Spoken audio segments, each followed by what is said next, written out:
Karakoza yollarına bir bakalım güzel olmuş mu?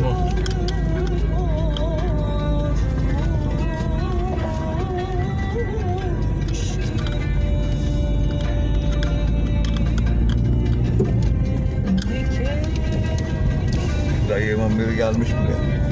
Bak ya izat tamam ya bu.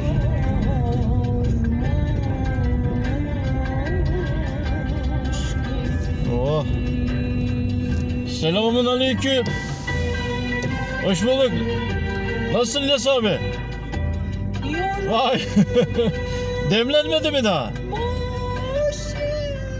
Yapmıyor mu? Aa, tamam. Şükür Allah'a. Biz öyle bir tur atıyoruz.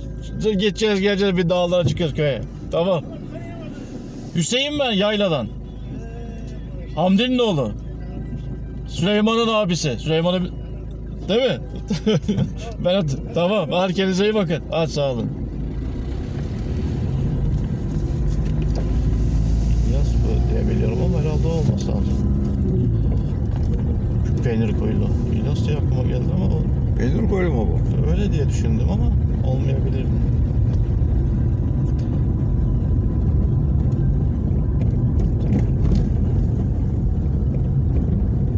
Laşalugarz.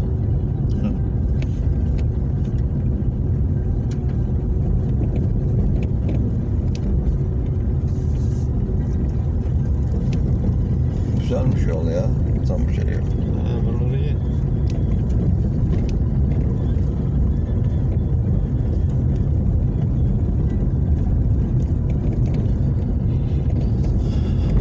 Marfadini jerom var, dat super druk. Hier zit.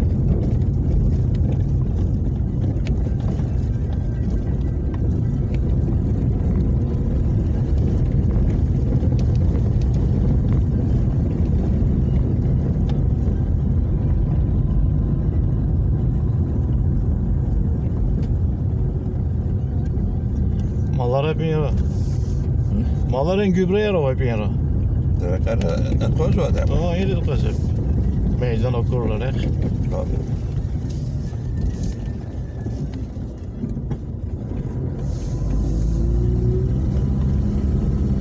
Yangın yolları bunlar.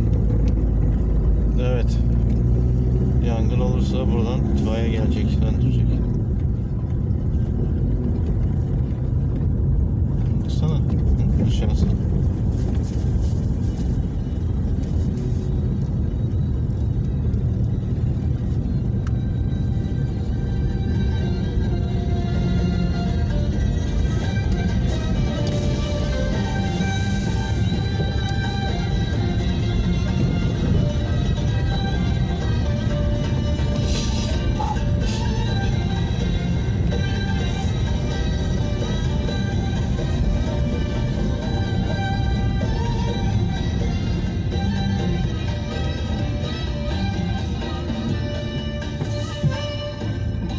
Mürvetler.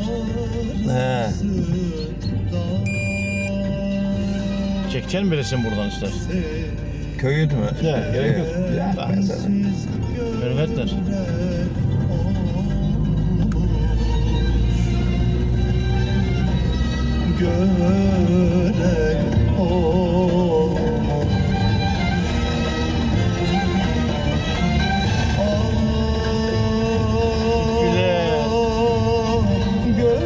Burası hatırladın buraları.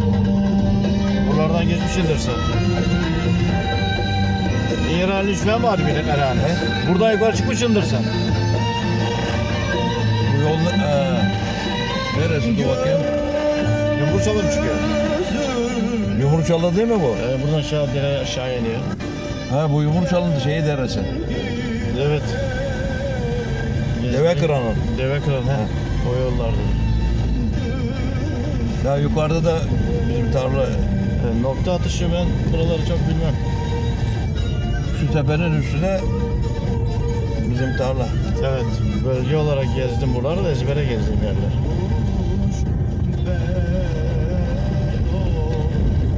Kar yağdı bu noktaya yine. Hep tatil yok ya.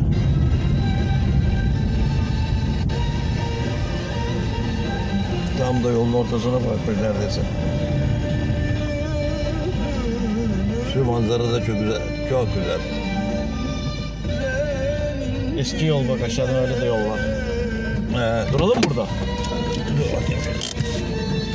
Çekeyim ben onu. Çek. Burası var.